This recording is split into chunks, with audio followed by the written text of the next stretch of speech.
ओम श्री गणेशाय नमः। ओम नमो भगवते वासुदेवाय।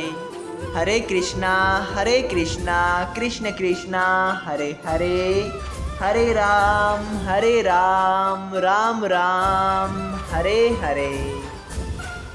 तव्हां सभिनी हरि भक्तन खे नमस्ते। प्यारा भक्तों, ही कथा पाण गुरु कृपा सां हासिल करे रहा आयूं।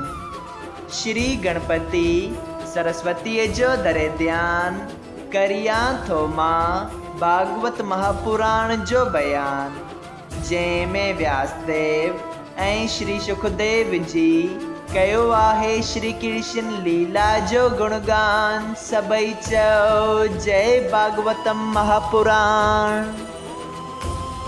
प्यारा भक्तों, कल कथा में पाण श्रीमद् भागवत महापुराण साहिब जे 10 स्कंद जे 54 अध्याय जे 3 भाग में ॾिठो। जॾहिं रुकुम अग्रज जी श्री श्याम सुंदर सां युद्ध करे थो त ॾाढे ही बुरे नमूने उनखां हाराए वञे थो।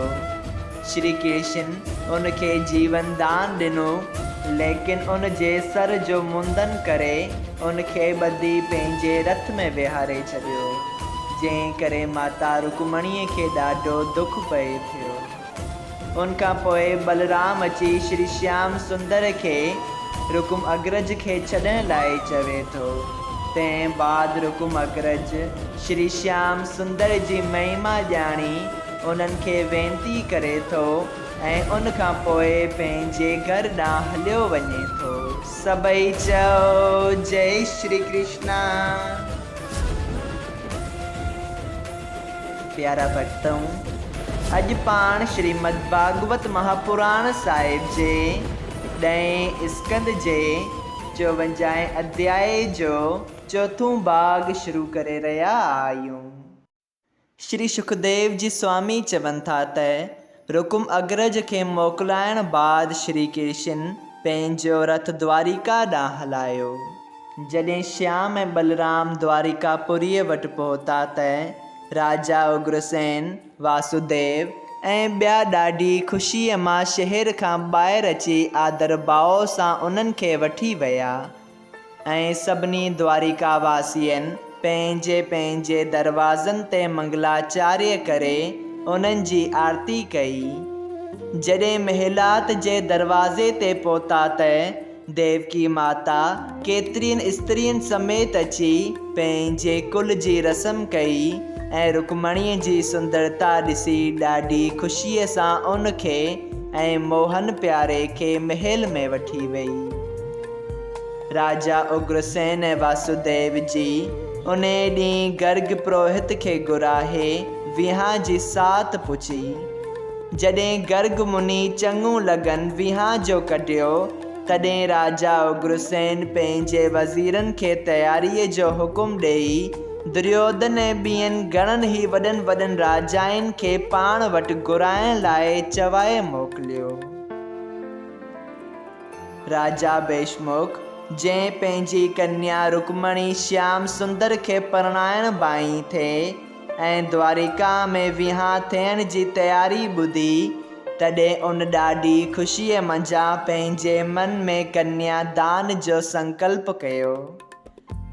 राजा भीष्मुक घणा ई रतन, गेणा, कपिड़ा, हाथी घोड़ा, रथ पालकियूं, बानियूं ऐं बाना पंहिंजे गुरुअ हथां द्वारिकापुरीअ में वासुदेव खे ॾियारे मोकिलियाई ऐं वेनती चवाए मोकिली।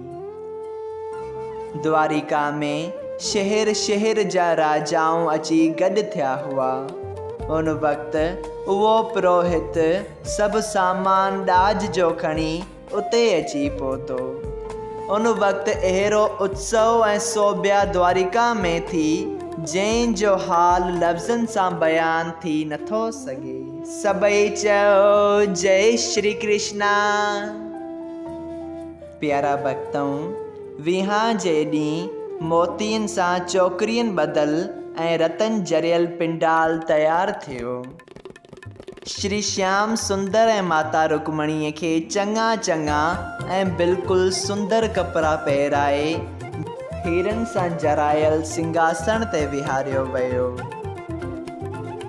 वॾा वॾा यदुवंशी मिट माइट ऐं राजाऊं उते अची चौधारी वेठा। श्री ब्रह्मा, श्री महादेव, कुबेर ऐं ॿिया सभु देवता पंहिंजो पंहिंजो रूप बदिलाए उन मंगलाचार ॾिसण वास्ते उते अची गॾु थिया।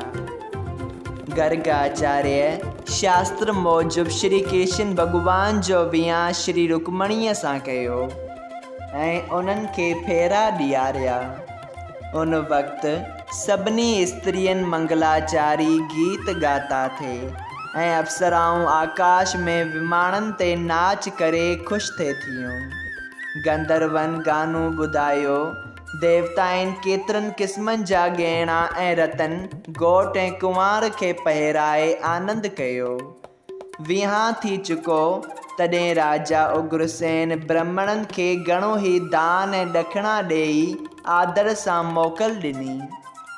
जाजकनि ऐं मंगताउनि खे मर्ज़ीअ मूजिबि सभु शइ ॾेई अहिड़ो बेपरवाह कयो वियो जो उन्हनि खे ॿिए हंधि घुरण जी मोहताजी न रही।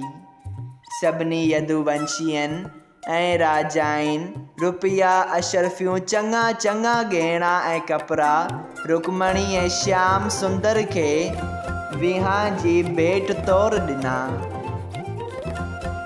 राजा उग्रसेन सभिनी राजाउनि ऐं कुंदनपुर वासी ब्राह्मणनि खे आदर भाव सां रुख़्सत कई।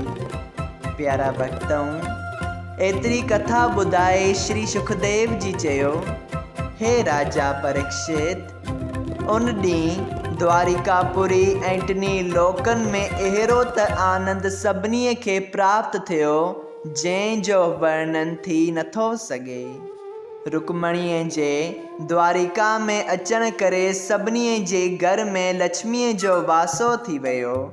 सभई राजाऊं उग्रसेन जे वस थी पंहिंजे पंहिंजे देसनि जूं सौगातूं श्याम ऐं बलराम खे मोकिलण लॻा। हे राजा, जेको ही कथा रुक्मणी मंगल जी सचे मन सां पढ़े ऐं ॿुधे थो तंहिंखे नेमत मुक्ति ऐं सभिनी तीर्थनि जे स्नान करण जो फल मिले थो ऐं आख़िर में मुक्त पदवीअ खे पहुचे थो। सभई चओ जय श्री कृष्णा। प्यारा भक्तों, श्रीमद् भागवत महापुराण साहिब जे 10 स्कंद जो 54 अध्याय संपूर्ण थियो।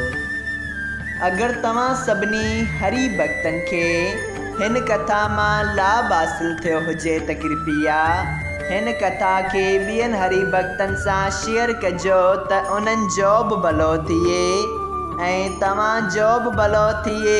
सभई चओ जय सिया राम। राधे राधे।